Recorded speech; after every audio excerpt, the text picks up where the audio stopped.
So today we are going to start our new chapter, that is the animal tissues. So tissues of animal म्हणजे प्राण्यांचे tissues, प्राण्यांमध्ये असलेले group of cells त्यांनाच आपण म्हणत असतो ॲनिमल टिश्यूज. मग आता ॲनिमल दोन प्रकारचे. मग आता ॲनिमल युनिसेल्युलर असेल किंवा मल्टीसेल्युलर असेल. मग ॲनिमल युनिसेल्युलर आहे, मल्टीसेल्युलर आहे. मग टिश्यू कोणामध्ये आहे? युनिसेल्युलरमध्ये टिश्यू आहे का, की मल्टीसेल्युलरमध्ये टिश्यू आहे, की दोन्हीही प्राण्यांमध्ये टिश्यू आहे? एक पेशीय प्राण्यांमध्ये पण टिश्यू दिसतात का, की मल्टीसेल्युलर प्राण्यांमध्येही आपल्याला टिश्यू दिसतात? त्याचा आन्सर आहे tissues are present only in multicellular organism. Tissue कोणामध्ये दिसेल? Multicellular organism. का बरं? कारण टिश्यूची डेफिनेशन काय आहे? What do you mean by tissue? Tissue म्हणजेच group of cells having similar structure and functions म्हणजे टिश्यू. टिश्यू म्हणजे काय, की पेशींचा समूह, असा समूह की ज्याच्यातल्या सर्व पेशी सारख्याच दिसतात आणि त्यांचं कामही एकच असते. कामही सारखं, रचनाही सारखी, अशा ज्या पेशी आहेत यांना आपण म्हणत असतो टिश्यू. टिश्यू म्हणजे काय? It is a group of cells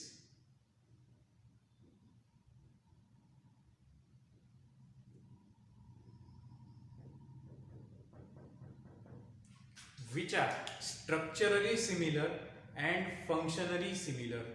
म्हणजे काय? यांची रचना सारखीच दिसते पहा. ही सेल आणि ही सेल दोन्ही सारखे दिसतात. ही सेल या सर्व पेशी तुम्हाला सारख्या दिसतील, म्हणजे याची रचना सारखी. सर्वात पहिला मुद्दा, यांची रचना सारखी पाहिजे, सिमिलर स्ट्रक्चर. दुसरी गोष्ट, यांचं फंक्शन, यांचं जे काही काम असेल, या एका पेशीचं जे काम आहे तेच याच्या दुसऱ्या पेशीचंही काम पाहिजे, तरच आपण याला काय म्हणू? टिश्यू म्हणू. मग टिश्यू म्हणजे काय? It is a group of cell having similar structure and functions. तर हे आपल्याला कळलं. मग आता ग्रुप ऑफ सेल, मग आता युनिसेल्युलर म्हटल्यावर याच्यात एकच पेशी येते, म्हणजे tissues are absent in unicellular organism. असे सजीव जे एक पेशी आहेत यांच्यामध्ये टिश्यू अब्सेंट असतो. मग टिश्यू कोणामध्ये प्रेझेंट आहे? तर मल्टी सेल्युलर ऑर्गॅनिझम. हा एक बेसिक कन्सेप्ट होता. मग आता the study of tissue is called as study of tissues is called as histology. मग आता हे जे टिश्यूज आहेत, या टिश्यूंचा अभ्यास करणारं शास्त्र, यांना आपण म्हणत असतो, या शास्त्राला आपण म्हणत असतो हिस्टोलॉजी. हिस्टो म्हणजे tissue and logy means the study, म्हणजे अभ्यास. असं शास्त्र जे अभ्यास करते कशाचा? टिश्यूचा, त्या शास्त्राला आपण म्हणत असतो हिस्टोलॉजी. तर आता तुम्हाला पुढे असे प्रश्न राहतील, describe the histology of thyroid Gland, histology of pituitary Gland, histology of stomach, histology of brain. म्हणजेच काय, की तुम्हाला काय दाखवायचे आहे? त्याची टिश्यू कसा दिसतो, टिश्यू कसा दिसतो ते आपल्याला तुम्हाला दाखवावं लागेल. म्हणजेच तुम्हाला दाखवावं लागेल इंटरनल स्ट्रक्चर ऑफ ऑर्गॅनिझम. ठीक आहे. मग आता हिस्टोलॉजी आपल्याला माहिती झालं. मग आता फादर ऑफ हिस्टोलॉजी,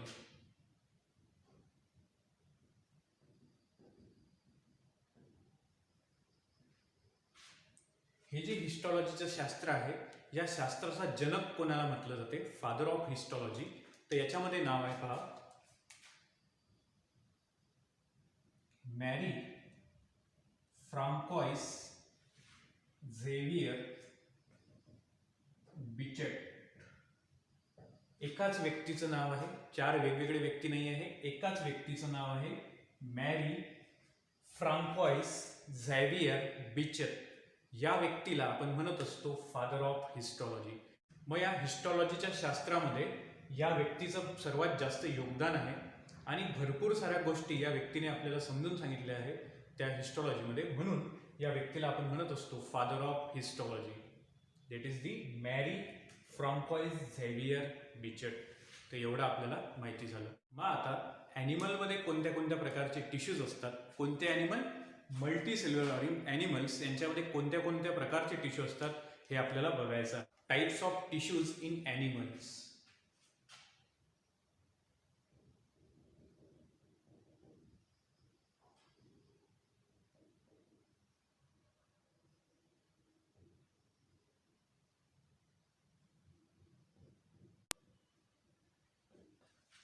आता ॲनिमलमध्ये 4 प्रकारचे टिश्यूज आहेत पहा. पहिला इपिथेलियल टिश्यू, त्याच्यानंतर connective tissues, muscular tissues and the nervous tissues. सर्वच ॲनिमल, कोणतेही ॲनिमल घ्या, ॲनिमलमध्ये 4 प्रकारचे टिश्यूज तुम्हाला दिसतील. एक आहे epithelial tissue, connective tissue, muscular tissue and nervous tissue. मग आता इपिथेलियल टिश्यू म्हणजे काय हे आपण सर्वात आधी माहीत करून घेऊ. त्यानंतर आपण बाकीचे टिश्यू आपण बघणारच आहोत. मग आता इपिथेलियल टिश्यू काय मिनिंग आहे पहा. इपीचा अर्थ अबाऊ. बायोमध्ये इपी हा शब्द भरपूर वेळेस तुम्हाला ऐकायला मिळेल. इपिथॅलॅमस जो ब्रेनचा पार्ट आहे, इपी म्हणजे वरचा. जिथेही इपी शब्द ऐकायला भेटेल त्याचा अर्थ वरचा. इपिफायसिस, बोनमध्ये एक शब्द ऐकायला भेटतो, लॉंग बोनमध्ये इपिफायसिस. तर इपीचा अर्थ अबाऊ म्हणजे वरती असलेला. त्याच्यानंतर एक दुसरा शब्द तुम्हाला ऐकायला मिळेल, हायपो. बायोमध्ये वारंवार एक शब्द येत असतात. एक येत असतो इपी, दुसरा येत असतो हायपो. हायपो म्हणजे खाली, इपी म्हणजे वर.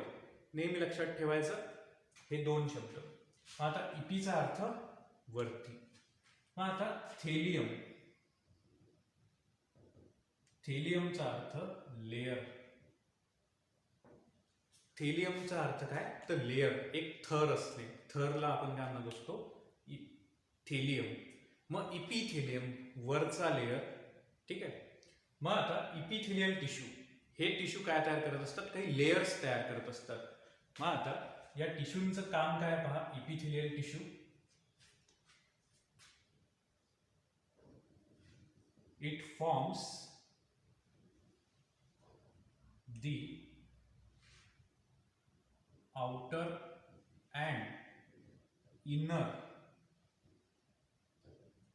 coverings of the body and the organs. कोणते ऑर्गन्स तर हॉलो ऑर्गन्स.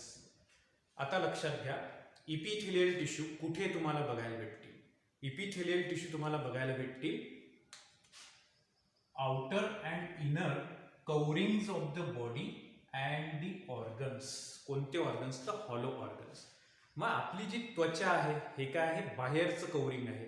बाहेरचं काय आहे, याच्यावर आवरण आहे. मग आपल्या बॉडीचं बाहेरचं आवरण काय आहे, त्वचा. त्वचा म्हणजे स्किन. मग स्किन सुद्धा काय आहे, इपिथेलियल टिश्यू. स्किन सुद्धा काय आहे, इपिथेलियल टिश्यू. मग आउटर कवरिंग ॲज वेल ॲज इनर कवरिंग. मग एक तर बाहेरचं कवरिंग किंवा आतलं कवरिंग, बाहेरचं आवरण किंवा आतलं ऑर्गन. म्हणजे आता स्टमक जर तुम्ही इथं गृहीत धरला, हा ऑर्गन ज्याला आपण जठर म्हणत असतो. मग स्टमकचं हे बाहेरचं कवरिंग, एक असेल आतलं कवरिंग. म्हणजे कोणत्या ऑर्गनचं पहा, हॉलो ऑर्गन. असा ऑर्गन जो कसा आहे, आतमधून पोकळ आहे, त्याला आपण म्हणत असतो हॉलो ऑर्गन. मग स्टमक, इंटेस्टाईन, ठीक आहे, हे जे ऑर्गन्स आहेत हे कसे आहेत, आतमधून कसे आहेत, हॉलो आहेत, पोकळ आहेत. मग अशा ऑर्गनचं बाहेरचं कवरिंग, अशा ऑर्गनचं आतलं कवरिंग, बाहेरचं आवरण, आतलं आवरण कोण तयार करते, इपिथेलियल टिश्यू.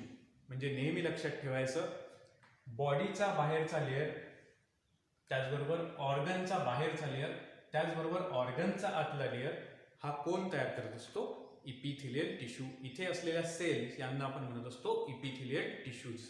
मग इपिथेलियल टिश्यू कुठे असतात हे आपल्याला कळालं, लोकेशन. त्याच्यानंतर ह्या ज्या इपिथेलियल टिश्यूज आहेत, हे इपिथेलियल टिश्यू यांच्यामध्ये क्षमता असते कशाची, capacity of regeneration. The cells of epithelial tissue have good capacity of regeneration. री म्हणजे पुन्हा, जनरेशन म्हणजे तयार करणे. रिजनरेशन. मग रिजनरेशन म्हणजे पुन्हा तयार करणे. म्हणजे काय अर्थ? याचा अर्थ असा की एखादी जखम जर झाली, त्वचेला जर एखादी जखम जर झाली तर जखम होणे म्हणजेच काय की इथल्या सेल मरण पावणे किंवा इथे गॅप पडणे, दोन सेलच्या मधात गॅप पडणे म्हणजेच काय म्हणजे जखम होणे. मग इथे जर जखम झाली तर इथं काय झालं, या सेलमध्ये गॅप पडलं. मग हा गॅप भरून काढणे, इथे नवीन सेल तयार होणे. मग नवीन सेल तयार होणे म्हणजेच काय रिजनरेशन. एखादा तुटलेला पार्ट पुन्हा नव्याने तयार करणे, त्यालाच आपण म्हणत असतो रिजनरेशन. मग रिजनरेशनची कॅपॅसिटी असते कोणत्या टिश्यूमध्ये? इपिथिलियल टिश्यूमध्ये. पहा, तुम्हाला जखम होते त्वचेवर, ठीक आहे. जखम झाल्या की तिथल्या सेल, भरपूर सेल तिथून निघून जातात, पुन्हा तिथे नवीन सेल तयार होतात. मग नवीन सेल तयार होणे म्हणजेच काय? रिजनरेशन. मग सर्वात महत्वाचा पॉईंट लक्षात ठेवा, epithelial tissue have good capacity of regeneration. ते पुन्हा नव्याने तयार होत असतात. त्याच्यानंतरचा point, cells of this tissue are compactly arrange. Cells of epithelial tissues are compactly arrange. कॉम्पॅक्टलीचा अर्थ काय? कॉम्पॅक्ट म्हणजे एकदम गच्च भरलेले, ज्याच्यामध्ये खूप कमी स्पेस आहे, त्याला आपण म्हणत असतो कॉम्पॅक्टली अरेंज. म्हणजे याच्यातले जे सेल्स आहेत, या टिश्यू मधले जे सेल्स आहेत हे कॉम्पॅक्टली अरेंज आहे, एकदम गर्दी करून हे बसलेले असतात. या दोन सेलच्या मधामध्ये खूप कमी स्पेस असतो, कारण हे एकदम गर्दी करून बसले असतात. हे जे सेल आहेत खूप गर्दी करून बसले असतात, म्हणजेच कसे आहेत ते? कॉम्पॅक्टली अरेंज. मग यांच्या मधला जो स्पेस आहे, इंटरसेल्युलर स्पेस, दोन पेशींच्या मधला स्पेस, दोन पेशींच्या मधली जागा, त्याला आपण म्हणत असतो इंटरसेल्युलर स्पेस. मग कॉम्पॅक्टली जर अरेंज असतील तर इंटरसेल्युलर स्पेस कसा असेल? कमी असेल, बरोबर. म्हणून आपण म्हटलं cells of epithelial tissues are compactly arrange. Therefore, म्हणूनच काय? Therefore there is very little intercellular space. म्हणूनच त्या दोन सेलच्या मधातला जो स्पेस आहे तो खूप कमी असतो. हे झालं याचं तिसरं महत्वाचं फीचर. त्याच्यानंतर cells may have various shapes. आता याच्यातल्या ज्या सेल्स आहेत यांचे आकार वेगवेगळे असू शकतात. काहींचा आकार असा चौकोनी दिसेल, काहींचा आकार असा पॉलिगोनल दिसेल. पॉलिगोनल म्हणजे ज्याच्यामध्ये अनेक बाजू तुम्हाला दिसतील, ज्याच्यामध्ये अनेक बाजू आहेत त्यांना आपण म्हणू असतो पॉलिगोनल. ट्रायंग्युलर म्हटलं तर 3 बाजू, स्क्वेअर म्हटलं तर 4 बाजू, पॉलिगोनल म्हटलं तर अनेक बाजू, ठीक आहे. पेंटॅगोनल, हेक्झॅगोनल, ठीक आहे. तर यांच्यामध्ये अनेक बाजू असू शकतात. म्हणजे याचा सेलचा आकार पॉलिगोनलही असू शकतो, स्क्वेअर सारखाही असू शकतो, त्यांना आपण म्हणतो क्युबॉइडल. काही पेशी अशा लांब असू शकतात, कॉलम सारख्या अशा लांब, ठीक आहे. तर यांना आपण रेक्टँग्युलर, मग यांना आपण काय म्हणत असतो? Columnar cell. मग यांचा आकार काय आहे? यांचा आकार वेगवेगळा दिसतो, ठीक आहे. इपिथेलियल टिश्यूज मध्ये येणारे ज्या सेल्स आहेत यांचा आकार वेगवेगळा असतो. मग आता पहा कोणते कोणते आकार आहेत त्यांच्यामध्ये. दे आर क्युबॉइडल, कॉलमनर और पॉलिगोनल शेप. तर हे झाले यांचे आकार. यांच्यामध्ये वेगवेगळे आकार तुम्हाला पाहायला भेटतील, ठीक आहे. मग आता इपिथेलियल टिश्यूज हे यांचं फीचर्स काय असतात, यांचे कॅरेक्टरिस्टिक्स काय आहेत हे तुम्हाला माहिती झाले. आता इपिथेलियल टिश्यूचे प्रकार कोणते आहेत ते पाहून घ्या एकदा, ठीक आहे.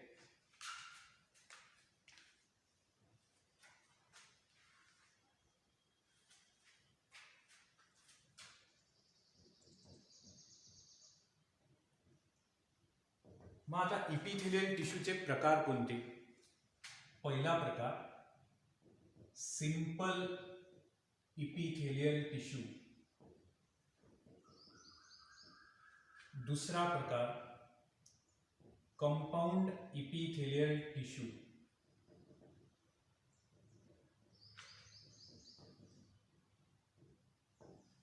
Simple epithelial tissue and compound epithelial tissues. मग आता सिंपल म्हणजे साधे इपिथिलियल टिश्यू. मग आता याच्यामध्ये काय की याच्यामध्ये फक्त सिंगल लेअर ऑफ सेलच प्रेझेंट दिसेल. म्हणजे हा असा टिश्यू आहे ज्याच्यामध्ये पेशींचा एकच थर तुम्हाला दिसेल, पेशींचा एकच लेअर तुम्हाला दिसेल. मग अशा टिश्यूला आपण म्हणत असतो सिंपल इपिथिलियल टिश्यू. म्हणजेच काय, हॅव्हिंग सिंगल और वन लेअर ऑफ सेल, ज्याच्यामध्ये पेशींचा एकच थर असतो अशा टिश्यूला आपण म्हणत असतो सिंपल इपिथिलियल टिश्यू. आता लक्षात घ्या कंपाऊंड इपिथिलियल. कंपाऊंड म्हटल्यावर थोडं मोठं स्ट्रक्चर आहे. म्हणजे कसं की ज्याच्यामध्ये पेशींचे अनेक लेअर असतात, दोन किंवा दोन पेक्षा जास्त जर पेशींचे लेअर याच्यामध्ये तुम्हाला बघायला भेटतील, दोन किंवा दोन पेक्षा जास्त जर पेशींचे थर असले एकावर एक, तर याला आपण म्हणत असतो कंपाऊंड इपिथिलियम. म्हणजेच काय, टू और मोर लेयर्स ऑफ द सेल. जेव्हा पेशींचे एकावर एक दोन पेक्षा अनेक असे लेयर्स जर असतील, दोन पेक्षा अनेक जर थर असतील, तर त्यांना आपण म्हणत असतो कंपाऊंड इपिथिलियम. तर एवढं आपल्याला माहिती पडलं कशाबद्दल, इपिथिलियल टिश्यूज बद्दल. त्याच्यानंतर आपण पाहणार आहोत की सिंपल इपिथिलियमचे प्रकार कोणते, कंपाऊंड इपिथिलियमचे प्रकार कोणते. ठीक आहे, तर त्याआधी आपण हे प्रकार आपण नंतरच्या लेक्चरमध्ये डिस्क्राईब करू. त्याच्या आधी आपण बाकी जे राहिलेले टाईप्स होते त्यांच्याबद्दल इंट्रोडक्शन घेऊ. मग आता बाकीचे कोणते कोणते टाईप्स राहिले होते पहा. इपिथिलियल टिश्यू पहिला होता, त्याच्यानंतर होतं कनेक्टिव्ह टिश्यू, त्याच्यानंतर तुम्हाला सांगितलं होतं मी मस्क्युलर टिश्यू, त्याच्यानंतर तुम्हाला सांगितलं होतं मी नर्वस टिश्यू. हे 4 प्रकार सांगितले होते. याच्यातला पहिला प्रकार तुम्हाला चांगल्या प्रकारे समजून सांगितला मी. त्याचे 2 टाईप्सही सांगितले, सिंपल इपिथिलियम, कंपाऊंड इपिथिलियम. ते मी पुढच्या लेक्चरमध्ये तुम्हाला डिटेलमध्ये सांगेल. आता राहिलेल्या टिश्यूंबद्दल आपण थोडंसं इंट्रोडक्शन घेऊया. मग आता पहा, कनेक्टिव्ह टिश्यू, याचं नावच आहे कनेक्टिव्ह. कनेक्टिव्ह म्हणजे जोडणारा. हा जो टिश्यू आहे याचं काम काय आहे पहा, सिंपल काम आहे. तुम्हाला एक फॉर्म्युला लक्षात ठेवायचा आहे, CS2. CS2 हा फॉर्म्युला तुम्हाला लक्षात ठेवायचा आहे. Carbon disulphide. याचा कार्बन डायसल्फाइडचा इथे काही संबंध नाही आहे, फक्त हे याच्यासाठी लक्षात ठेवायचं कारण सी वरून यांचं एक काम आहे, दे कनेक्ट्स, जोडणे. पहिलं काम कनेक्ट करणे म्हणजे जोडणे. त्याच्यानंतर दुसरं काम आहे यांचं सपोर्ट म्हणजे आधार देणे. S2 म्हटलं मी, म्हणजे यस सोडून दुसरं आहे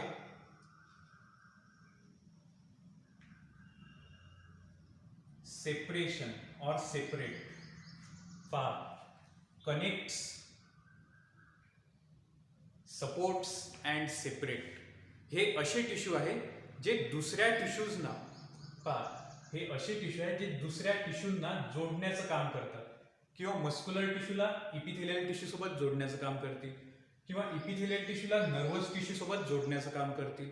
म्हणजे जोडण्याचं काम करतील. 2 टिश्यूंना जोडण्याचं काम करणारे टिश्यू कनेक्टिव्ह टिश्यू.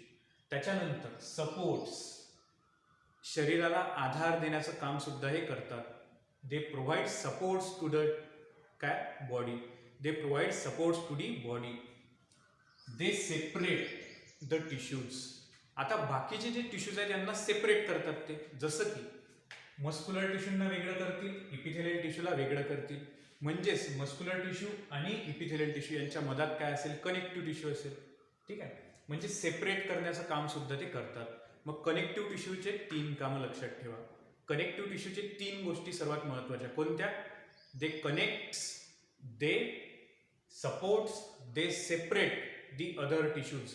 बाकीच्या टिश्यूंना जोडणे, बाकीच्या टिश्यूंना सपोर्ट करणे, आधार देणे, आणि बाकीच्या टिश्यूंना सेपरेट करणे, वेगवेगळं करणे, हे काम असते कोणाचं, कनेक्टिव्ह टिश्यूचं. त्याच्यानंतर आपण पाहू मस्क्युलर टिश्यू. मस्क्युलर टिश्यू हे असे टिश्यू आहेत जे तुमच्या स्नायूंमध्ये असतात. जे तुमच्या शरीरामध्ये जेवढे स्नायू आहेत त्याच्यामधल्या जे ग्रुप ऑफ सेल्स आहेत त्यांना आपण म्हणत असतो मस्क्युलर टिश्यू. त्याच्यानंतर आहे पहा नर्वस टिश्यू. नर्वस याचा अर्थ असा नाही की ते नाराज आहेत, ठीक आहे, नाराज अर्थ नाही होत त्याचा. नर्वस म्हणजे संवेदना वाहून नेण्याचं काम करणारे. हे असे टिश्यू आहेत, हे असे ग्रुप ऑफ सेल आहेत, हे असा सेलचा समुदाय आहे, हा असा पेशींचा समुदाय आहे जो काय वाहून नेतो, संवेदना वाहून नेतो. हा असा पेशींचा समुदाय आहे जो संवेदना वाहून देतो.